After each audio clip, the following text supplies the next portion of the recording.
वक्फ कानून और मुगल आक्रांताओं पर छिड़े घमासान के बाद सियासी बयानबाजी जारी है। बीजेपी नेता संगीत सोम ने जहां रामगोपाल यादव और एसपी नेताओं को धमकी दे दी है, तो वहीं समाजवादी पार्टी ने भी संगीत सोम को चैलेंज दे दिया है। रामपुर से एसपी सांसद मोहिबुल्लाह नदवी आगरा पहुंचे और रामजीलाल सुमन के घर जाकर उनके ऊपर हुए हमले पर चिंता जाहिर की है। इसी पर आपको दिखाते हैं रिपोर्ट।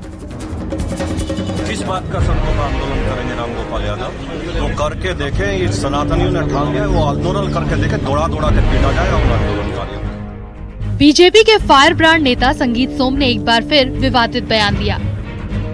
वक्फ कानून और औरंगजेब विवाद को लेकर समाजवादी पार्टी पर निशाना साधा। संगीत सोम ने कहा कि रामगोपाल यादव समेत सभी सपाइयों को सड़कों पर पीटा जाएगा। समाजवादी पार्टी के अंदर औरंगजेब की आत्मा घुस गई है। किस बात का सड़कों पर आंदोलन करेंगे रामगोपाल यादव? तो करके देखें, ये सनातनियों ने ठान लिया, वो आंदोलन करके देखें, दौड़ा दौड़ा के पीटा जाएगा उन आंदोलनकारियों को। सपा पार्टी के लोगों की बुद्धि भ्रष्ट हो गई है, उनके अंदर औरंगजेब जैसे आक्रांताओं की आत्मा प्रवेश कर चुकी है। संगीत सोम के बयान पर समाजवादी पार्टी के प्रवक्ता ने पलटवार किया है और संगीत सोम को ही चैलेंज दे दिया है। तो ये पिटे हुए नेता है, ये पास्ट है। अतुल प्रधान समाजवादी पार्टी आज और कल है। 14 तारीख को पूरे प्रदेश में बाबा साहब के स्वाभिमान में पूरे प्रदेश में मीटिंग होगी, आके दिखा दें। रामपुर से लोकसभा सांसद मोहिबुल्लाह नदवी आगरा पहुंचे और राज्यसभा सांसद रामजीलाल सुमन के घर गए और उनके घर पर हुए हमले पर चिंता जताई। उनके घर पर जिस तरह से गैर अखलाकी, गैर इंसानी और जो भारत की तहजीब है, जो भारत का कल्चर है, उसके खिलाफ जो बात पेश आई है, इस हरकत ने देश का सर शर्म से झुका दिया। वक्फ कानून और मुगल कालीन इतिहास पर छिड़ा सियासी संग्राम जल्द खत्म होता दिखाई नहीं दे रहा। न्यूज़ 18 के लिए ब्यूरो रिपोर्ट। और प्रयागराज में सालार मसूद गाजी मियां की दरगाह पर हिंदू संगठन के जरिए किए गए हंगामे के बाद पुलिस ने आरोपियों के खिलाफ मामला दर्ज कर लिया है। महाराजा सुहेलदेव सम्मान सुरक्षा मंच से जुड़े कार्यकर्ताओं ने गाजी मियां की दरगाह पर हंगामा किया था। पूरे मामले को लेकर अखिलेश यादव ने भी तंज कसा है और कहा है कि आरोपियों पर कार्रवाई नहीं होगी क्योंकि उन्हें सियासी संरक्षण मिला हुआ है। एक रिपोर्ट आपको दिखाते हैं।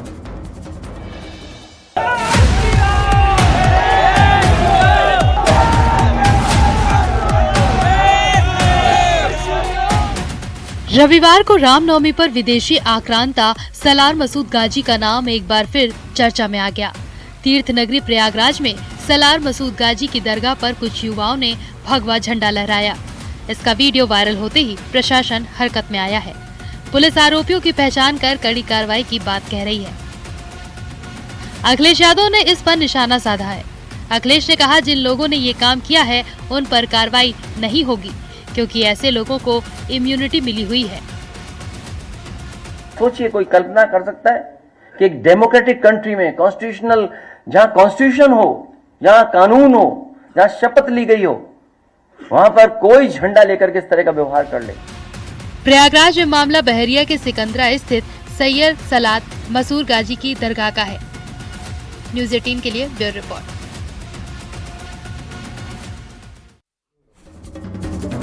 अलीगढ़ पहुंचे देवकीनंदन ठाकुर ने अलीगढ़ मुस्लिम विश्वविद्यालय में मंदिर बनाने की मांग उठाई है। देवकीनंदन ने डिप्टी सीएम केशव प्रसाद के सामने एएमयू में मंदिर बनवाने की मांग उठाई, जिसे उन्होंने मान भी लिया। और वहीं केशव प्रसाद मौर्य ने कहा कि एसपी अपने सिद्धांतों से डेरेल हो चुकी है। 2027 में यूपी में फिर कमल खिलेगा, समाजवादी पार्टी समाप्तवादी पार्टी हो जाएगी। देखिए रिपोर्ट।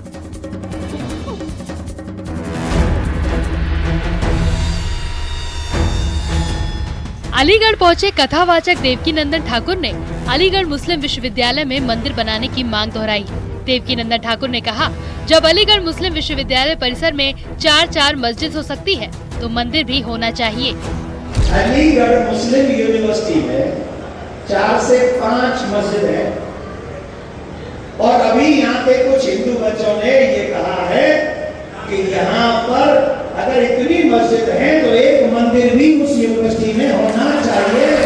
अलीगढ़ में डिप्टी सीएम केशव प्रसाद मौर्य ने कहा कि वो देवकीनंदन ठाकुर की मांग को स्वीकार करते हैं। साथ ही वक्फ कानून पर बोले कि विपक्ष मुसलमानों को भड़का रहा है।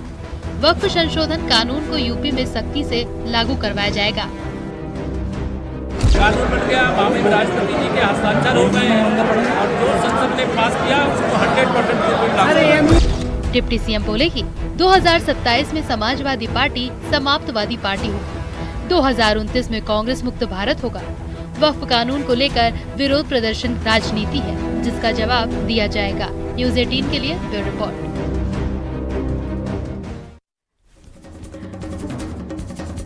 और बिहार के बेगूसराय में कन्हैया कुमार की नौकरी 2 पलायन रोको यात्रा में शामिल होकर राहुल गांधी ने नई पहल छेड़ दी है। राहुल की इस यात्रा से महागठबंधन की एकता पर असर जरूर पड़ सकता है। अगर बीजेपी का दावा सही साबित होता है तो राहुल की सक्रियता से आरजेडी और कांग्रेस के बीच सीट बंटवारे या नेतृत्व को लेकर तनाव बढ़ सकता है, जो कि महागठबंधन के लिए नुकसानदायक हो सकता है। एक रिपोर्ट आपको दिखाते हैं।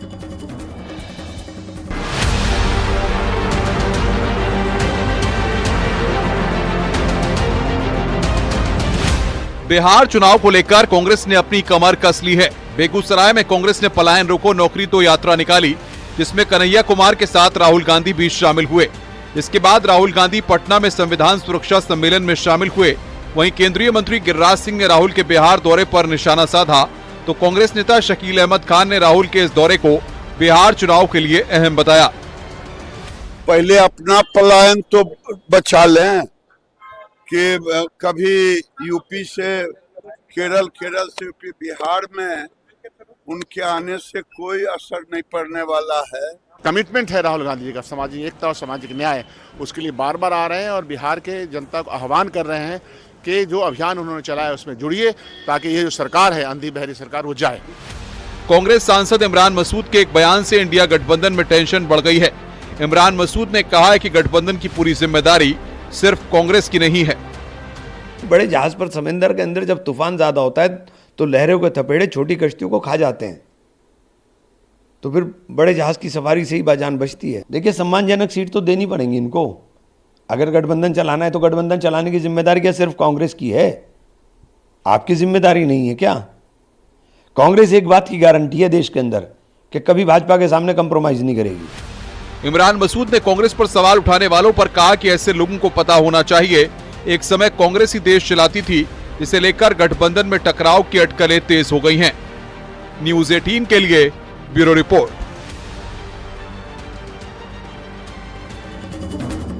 सीएम योगी आदित्यनाथ ने लखनऊ में Akhil Bharatiya police handball cluster 2024-25 का उद्घाटन किया है और इस मौके पर उन्होंने पीएम मोदी और केंद्रीय गृह मंत्री अमित शाह का आभार जताया। One nation one election conclave में सीएम योगी बोले, पहले की सरकारें देश की संपत्ति को अपनी निजी संपत्ति समझते थे, देश की संपत्ति में लूट खसोट मचाते थे, लेकिन मोदी जी ने पूरी व्यवस्था बदल कर रख दी है। देखिए रिपोर्ट।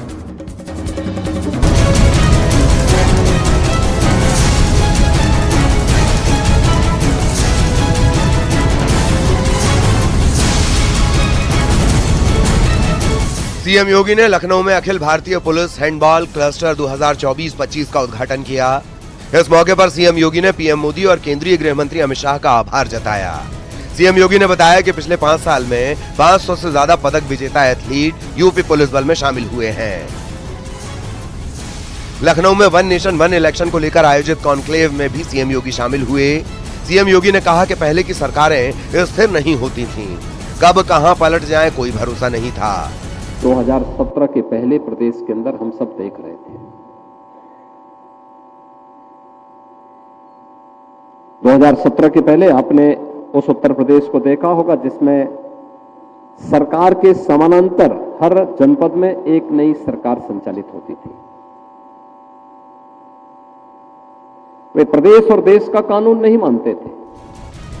सीएम योगी ने कहा कि पीएम मोदी के नेतृत्व में देश में स्थिर सरकार बनी और उसके बाद देश की छवि लगातार बदली। संसाधनों पर लूट खसोट करना उनका विशेष अधिकार हो गया था, उन्होंने अपना जन्मसिद्ध अधिकार मान लिया था। और इस प्रकार की माफिया प्रवृत्ति जब भी पनपेगी तो उस अराजकता का शिकार व्यक्ति आएगा, समाज बनेगा। सीएम योगी ने कहा कि पहले की सरकारें देश की संपत्ति में लूट खसोट मचाती थीं, लेकिन पीएम मोदी ने पूरी व्यवस्था बदल दी। न्यूज़ 18 के लिए ब्यूरो रिपोर्ट।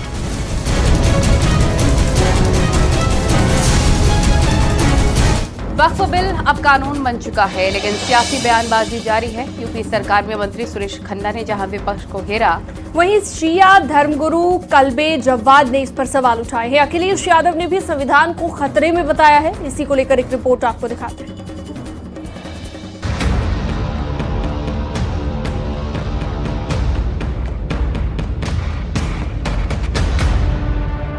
वक्फ बिल पर राष्ट्रपति की मुहर के बाद अब वक्फ बिल कानून बन गया है। यूपी के वित्त और संसदीय कार्य मंत्री सुरेश खन्ना ने वक्फ बिल पर विपक्ष को जमकर घेरा। अच्छे उद्देश्य के लिए प्रॉपर्टी वक्फ की जा सकती है, लेकिन उसका मालिक वक्फ कर सकता है, और जो मालिक भी नहीं है वही वक्फ डिक्लेयर करे पड़ा। तो सवाल ये है कि ये अपने आप में एक डिफेक्टिव कानून था, इसलिए इसका संशोधन होना बहुत जरूरी था। शिया धर्मगुरु कल्बे जव्वाद ने वक्फ कानून पर नाराजगी जाहिर की। उन्होंने कहा कि ये कानून मुसलमानों को परेशान करने का बहाना है। 500 साल पुरानी मस्जिदों के कागज कहां से लाए जाएंगे? 20 साल के अंदर तकरीबन 500 मंदिर तो लखनऊ में देखते बन गए। कोई कागज नहीं मांगा जा रहा है, भैया तुम्हें कैसे बना दिया। और हमारी 500 साल पुरानी मस्जिदों के कागज मांगे जा रहे हैं। फिर 500 साल पुरानी मस्जिद के कागज कहाँ मिल जाएगा आज? उत्तराखंड वक्फ बोर्ड के अध्यक्ष शादाब शम्स ने कहा कि अगर विरोध करना है तो गोल टोपी के बजाय अपनी पार्टी की टोपी लगाकर विरोध करें। इस्लामिक टोपी का इस्तेमाल क्यों हो रहा है? जो लगातार विरोध कर रहे हैं, ये अपने झंडे पे विरोध क्यों नहीं कर रहे हैं? ये क्यों घबरा रहे हैं अपना पॉलिटिकल सिंबल दिखाने से? भाई लाल टोपी वाले लाल टोपी पहन के विरोध करें, अपने कार्यकर्ताओं को लेके आए कि लो हमने लाल टोपी पहनी है, हम सफाई हैं। जो आरजेडी वाले हैं वो अपनी टोपी पहन के आए, अपनी टोपी पे पहन के विरोध करें। जो जिस दल से आता है कांग्रेस के नेता वो भी सफेद टोपी लगाते हैं, वो भी अपने दल की टोपी पहन के आ गए हैं। लेकिन ये गोल टोपी का सहारा क्यों लिया जा रहा है? क्यों इस लड़ाई को मुस्लिम वर्सेस नॉन मुस्लिम बनाया जा रहा है? अखिलेश यादव ने एसपी सांसद रामजीलाल सुमन के घर के बाहर हुए प्रदर्शन और हंगामे के आरोपियों पर कार्रवाई न होने का आरोप लगाया। अखिलेश यादव ने कहा कि इसीलिए ही हम कहते आए हैं कि देश का संविधान खतरे में है। कि संविधान खतरे में, कानून खतरे में। ये बाबा साहब भीमराव अम्बेडकर जी का जो संविधान है, ये हमारी ढाल है, हमारी संजीवनी है, हमें सम्मान दिलाता है। उसी को खतरा पैदा कर रहे हैं। सोचिए, कोई कल्पना कर सकता है कि एक डेमोक्रेटिक कंट्री में कॉन्स्टिट्यूशनल, जहां कॉन्स्टिट्यूशन हो, जहां कानून हो, जहां शपथ ली गई हो, वहां पर कोई झंडा लेकर के इस तरह का व्यवहार कर ले। वक्फ बिल और रामजीलाल सुमन के बयान पर मचे बवाल के बाद बीजेपी और विपक्ष में वार पलटवार जारी है। न्यूज़ 18 के लिए bureau report. CM Yogi Adityanath Gorakhpur पहुंचे और मदन मोहन मालवीय यूनिवर्सिटी के कार्यक्रम में शिरकत उन्होंने की और इस मौके पर 26 टीचर्स और 60 स्टूडेंट्स को सम्मानित किया गया। सीएम योगी ने कहा 2014 के बाद पीएम मोदी की अगुवाई में देश हर सेक्टर में तेजी के साथ आगे बढ़ रहा है। देखिए हमारी स्पेशल रिपोर्ट।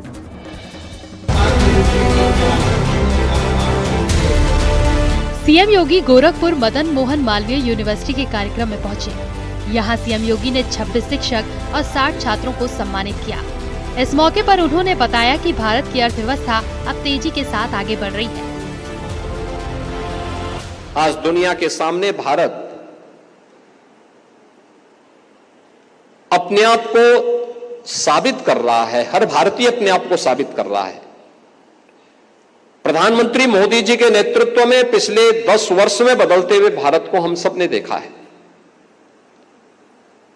हो सकता है इससे पहले भी हो संभावना थी, क्योंकि देश तो वही है, संसाधन भी वही है। सीएम योगी ने कहा कि 2014 के बाद पीएम मोदी की अगुवाई में काफी सुधार हुआ। हर सेक्टर तेजी के साथ आगे बढ़ रहा। तंत्र भी वही है,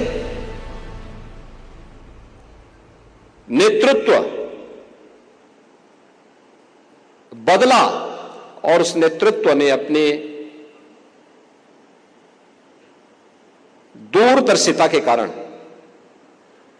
आज भारत को दुनिया के सामने उन ऊंचाइयों तक पहुंचाने का काम किया है जहां पर जाने के लिए पूरी दुनिया उतावली दिखती है। बता दें कि मुख्यमंत्री ने आज 4 नई CNG बसों को हरी झंडी दिखाकर रवाना किया। साथ ही 91 करोड़ की 13 परियोजनाओं का लोकार्पण और शिलान्यास किया। न्यूज़ 18 के लिए ब्यूरो रिपोर्ट।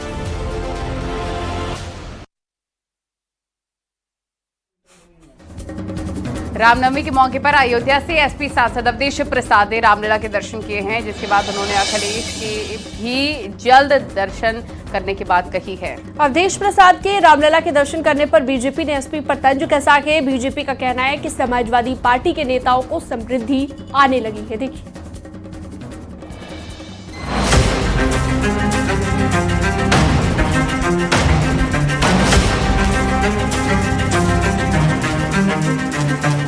राम जन्मोत्सव के मौके पर अयोध्या के एसपी सांसद अवधेश प्रसाद ने भी कल रामलला के दर्शन किए।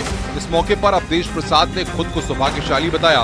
वहीं अखिलेश यादव के रामलला के दर्शन पर बोले कि जल्द ही एसपी सुप्रीमो अयोध्या आएंगे और रामलला का दर्शन करेंगे। सांसद जी, सबसे अहम सवाल, अब आप दर्शन कर चुके हैं, आपके मुखिया सपा सुप्रीमो कब आशीर्वाद लेंगे? आएंगे, जल्दी आएंगे, जल्दी आएंगे। एसपी सांसद अवधेश प्रसाद के बयान पर यूपी सरकार में मंत्री सूर्य प्रताप शाही ने निशाना साधा। उन्होंने कहा कि मिल्कीपुर सीट हारने के बाद अखिलेश यादव को सद्बुद्धि आई है। अयोध्या में लोकसभा पर समाजवादी पार्टी जीत गई तो उन्होंने अपने को ये बताया कि हम समाजवादी अखिलेश यादव जी ने कहा कि अयोध्या के राजा तो अवधेश प्रसाद हैं। और थोड़ी दिन के बाद अब मिल्कीपुर में जब उपचुनाव हुआ है तो वहाँ की जनता ने इस बात को बता दिया कि तुम तो मारीच थे और गुमराह करके तुमने वहां पर जो है आप जीत गए। लोकसभा चुनाव में अयोध्या सीट गंवाने के बाद मिल्कीपुर विधानसभा उपचुनाव जीतकर बीजेपी उत्साहित है।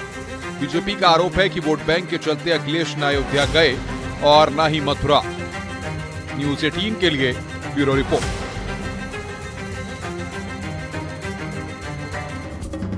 वक्फ संशोधन कानून के बाद अब जनसंख्या नियंत्रण को लेकर लगातार मांग उठ रही है। हालांकि साधु संत सनातनियों को 2 से ज्यादा बच्चे पैदा करने की भी अपील कर रहे हैं। रविंद्रपुरी महाराज का कहना है कि कम से कम 3-4 बच्चे तो होने ही चाहिए, तभी एक संत बनकर धर्म की सेवा का काम कर पाएगा। वहीं बाबा बागेश्वर और देवकीनंदन ठाकुर ने भी इस बयान का समर्थन किया है।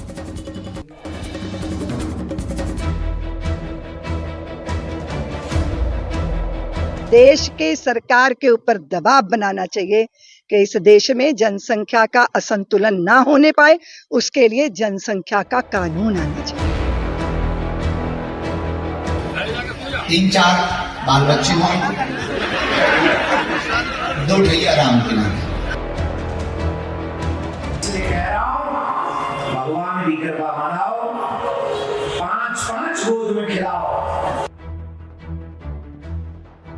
इसके बाद अब जनसंख्या नियंत्रण कानून भी हो, ताकि बेवजह की जनसंख्या जो बढ़ती चली जा रही है। कोई कहता है जनसंख्या कानून हो तो कोई कहता है 2 बच्चे अच्छे नहीं। सनातन को बचाना है तो ज्यादा बच्चे पैदा करें। 3-4 बच्चे अच्छे होते हैं, 2 बच्चों से काम नहीं चलेगा, 3-4 बच्चे होने बहुत जरूरी है। अब उज्जैन में अखाड़ा परिषद के अध्यक्ष रविंद्रपुरी महाराज ने कहा है कि कम से कम 3-4 बच्चे होने चाहिए, तभी एक संत बनकर धर्म की सेवा का काम कर पाएगा। भी हमारे भक्तगण, हम सबसे अपील करते हैं कि आप 2 से ज्यादा बच्चे पैदा करो, 2 से अधिक बच्चे पैदा करो, क्योंकि इस समय आपने देखा पूरे विश्व में सनातनी जाग चुके हैं। और हमने कभी नहीं सोचा था प्रयागराज में करोड़ों की संख्या में श्रद्धालु वहां आएंगे। करीबन 60-65 करोड़ सनातनी वहां पहुंचे हैं। अब सनातनी जाग चुके हैं और सबका प्रयास है, घर में 3-4 बच्चे अच्छे होते हैं, 2 बच्चों से काम नहीं चलेगा, 3-4 बच्चे होने बहुत जरूरी है। ये कोई पहली बार नहीं है जब 2 से ज्यादा बच्चों का नारा दिया गया हो। इससे पहले बागेश्वर धाम के धीरेन्द्र शास्त्री और कथावाचक देवकीनंदन ठाकुर भी सनातनियों से ज्यादा बच्चे पैदा करने की अपील कर चुके हैं। जिनके ब्यावनी में भी सुनो, ब्याह करो, 3-4 बाल बच्चे हों, 2 ठैया राम के नाम।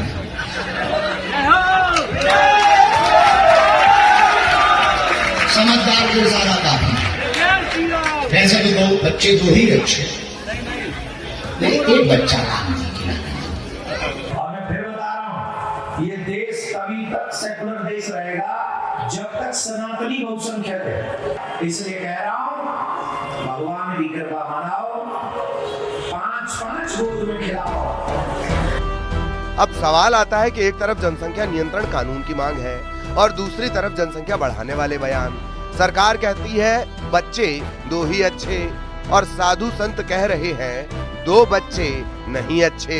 ऐसे में बढ़ती जनसंख्या पर रोक के लिए जनसंख्या नियंत्रण कानून वक्त की मांग है। Bureau report, news 18।